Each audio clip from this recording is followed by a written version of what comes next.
I don't know when I've been more concerned about our speaker this morning, because I'm afraid when I mention his name, Speedy's going to boo. The reason is that Billy Reed is our speaker today. Billy, are you hiding or where? There he is. I thought maybe Billy is our speaker, and we've given him a hard time about stealing Jared and Krista Matlock down the Monahans, but we're going to count on them to keep them involved and engaged and see them through. And if anybody can, it'll be Billy, and we're thankful for that. Billy Reed is our speaker. He's a minister for the Monahans congregation. He's married to Sherry, and they have 3 adult children, and all married and faithful to the Lord. 3 grandsons, 1 granddaughter. And my wife and I had the privilege of knowing one of his daughters and her 2 boys, and her character and quality just speaks volumes about what Billy and Sherry did in her life. We thank God for you, brother. He's been in ministry 13 years, 3 in the Big Spring area and 10 years in Monahans. Prior to coming to Sunset, he has a degree in agriculture from Tarleton. He's a third generation cotton farmer in Ackerley, Texas. Worked in banking for 5 years. Was on community and county boards, a number of school boards and hospital boards and so forth. He was a deacon for 25 years in Knott, Texas. Since Sunset, he's been involved in a 4-county Spanish outreach in a number of counties south of here.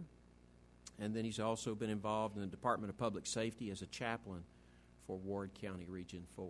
So he's had a lot of variety of experiences before he came here as a Christian, and he was an outstanding guy here. We loved him to pieces. He and his class were just a delight, and he was a big part of that. So we count it a privilege to have our brother here, an alumnus, and a dear brother, Billy Reed. Come preach the word, brother.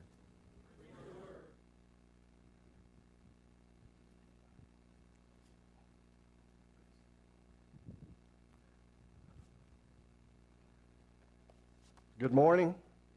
It's good to be here. It's a privilege to be with you this morning. As Charles mentioned, he asked me to come and speak. He said I owed a great debt for having stolen Jared. And so I thought obliged to come and honor that despite Speedy's discontent. I especially appreciate all those this morning that are here that played a part, being instructors and teaching and training us. In my class, whenever we came several years ago, it was just amazing.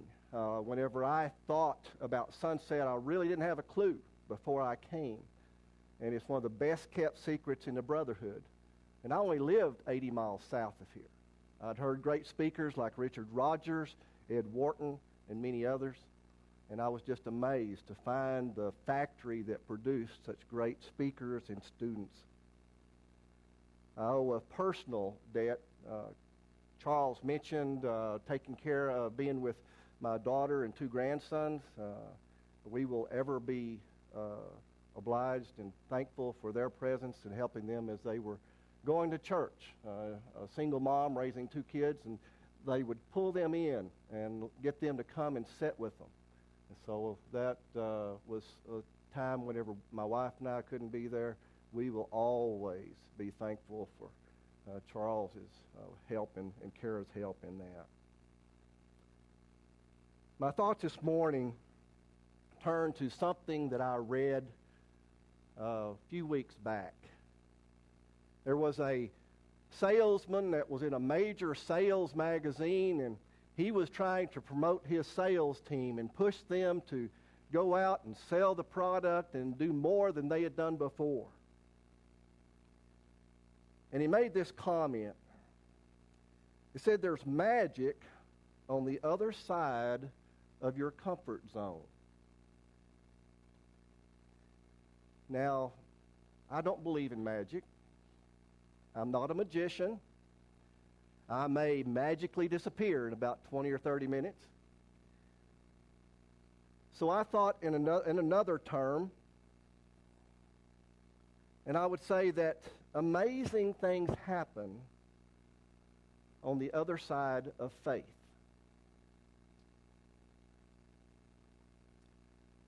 Whenever I came to Sunset those several years ago, as Charles mentioned, I had had a college degree. I'd been involved in business and farming forever.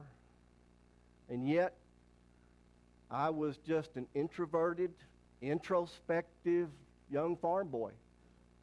I was one of the older of my class. I was 48 years old. I'd had one veteran preacher tell me that I was too old to come and preach. I thought, nah, I'm going to be an elder anyhow. That's what I wanted to do. I didn't want to preach. I thought that was just a pipe dream. But I wanted to be an elder that knew his stuff. I didn't want to be one that they just shoulder tapped and said, now you're old enough. No, I wanted to be someone that had a biblical background. I wanted to be able to help my congregation. I wanted to be able to get our congregation to promote Christ and to reach out and do greater things than they'd ever done before. Whenever I say I was an introspective, introverted farm boy, let me give you a couple examples.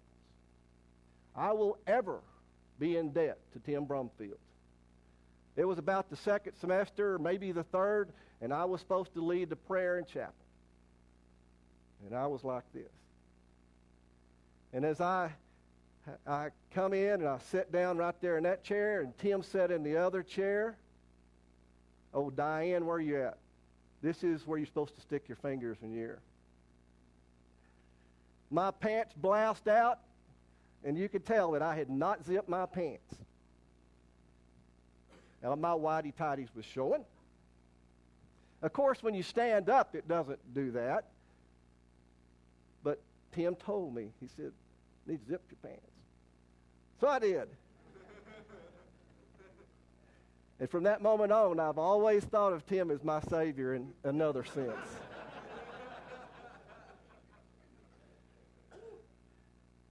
Another instance, and this will get me. This will get you. Maybe it got me.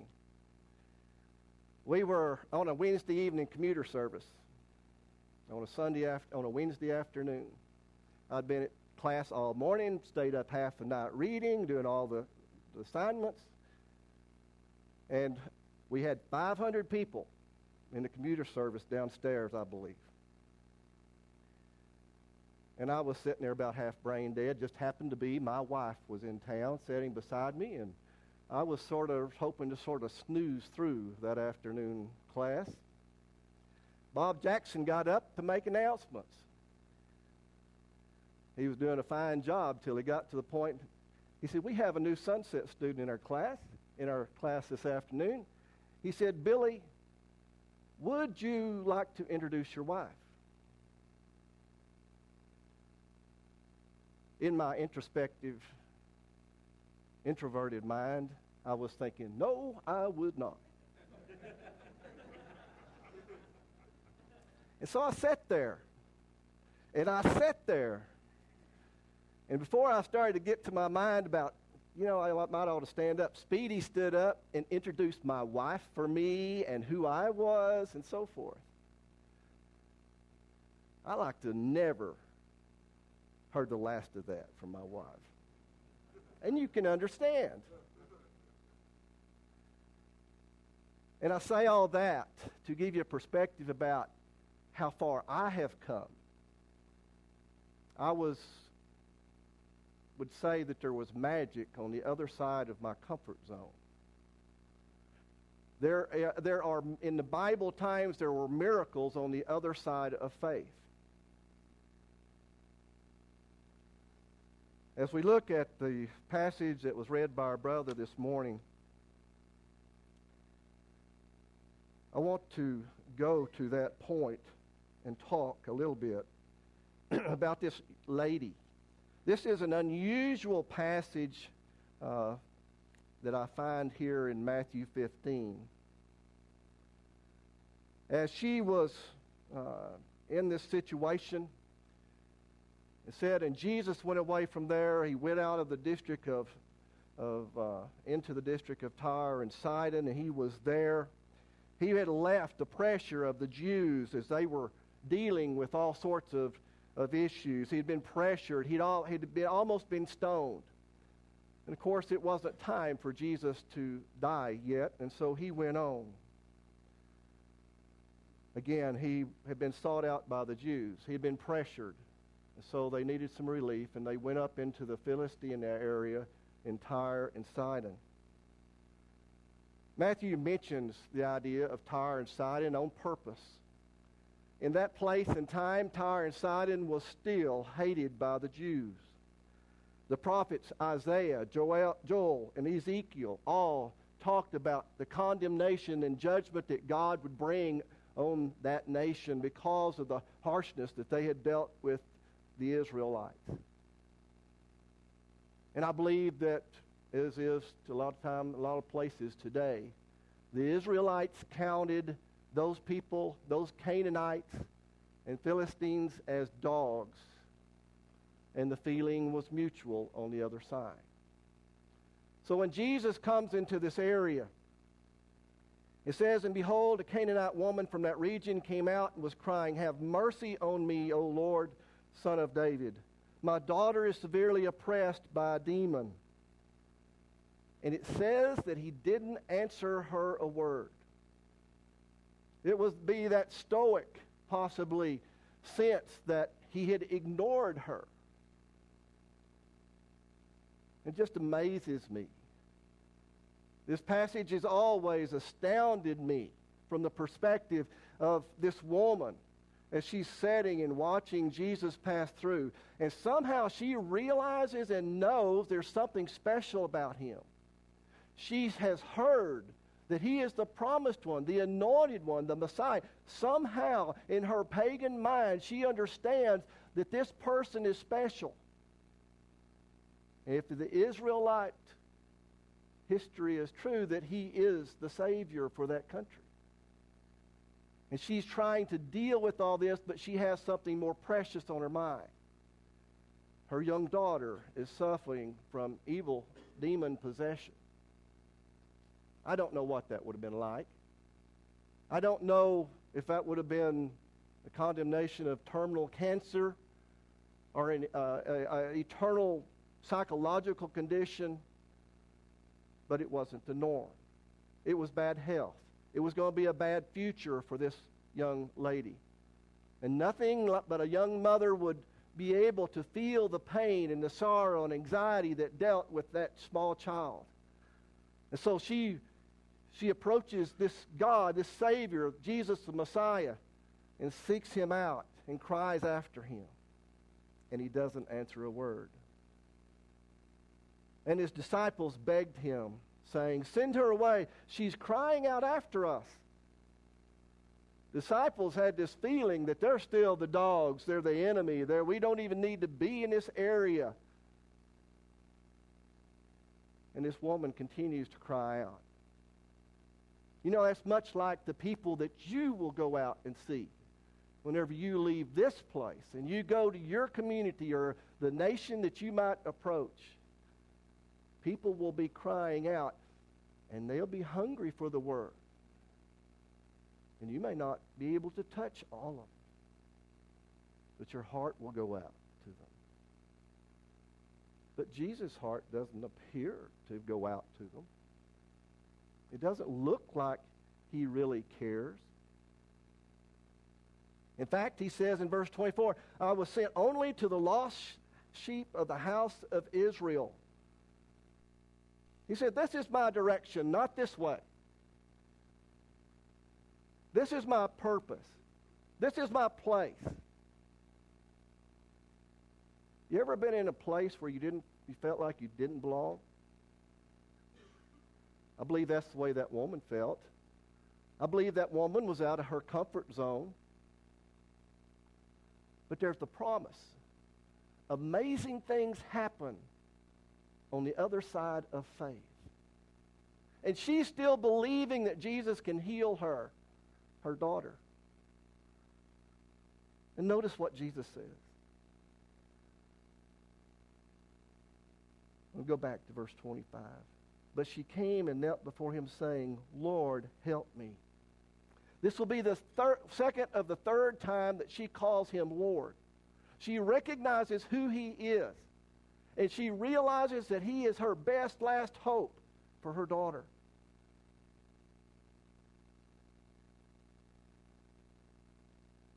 And our Jesus, Jesus that loved the little children, red and yellow, black and white, the Jesus that is the compassionate God of all the universe, the Jesus that we hold that's going to carry us through when times are the hardest, says this: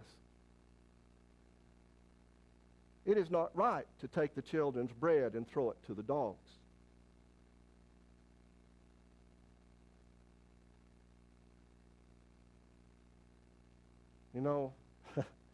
I don't have to be slapped more than once or twice before I know that I'm not wanted. And this woman stays there. She's driven. Her best last hope is in Jesus.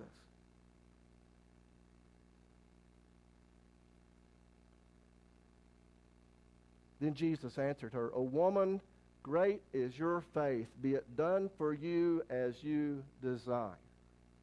And at that very moment, her daughter was healed.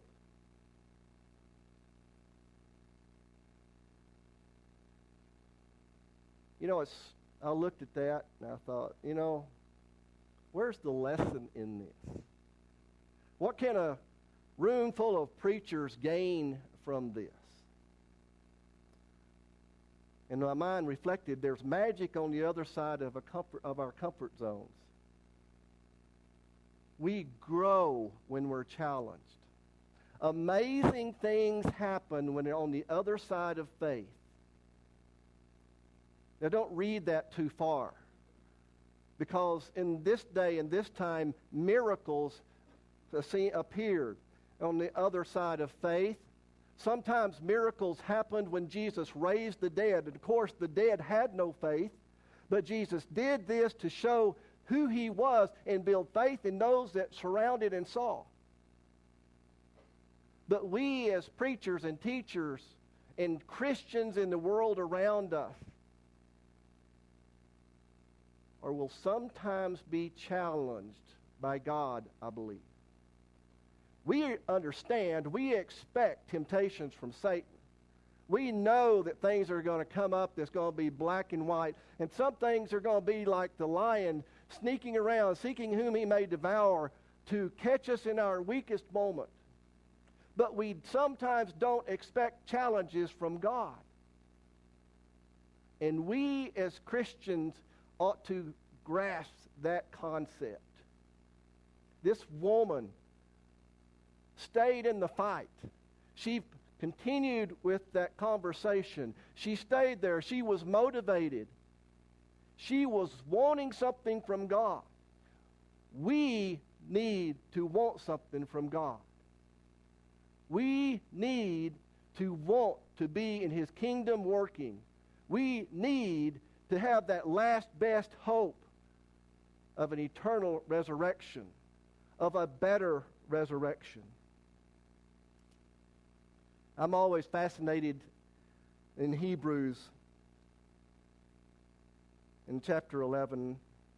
It says, "And what more shall I say?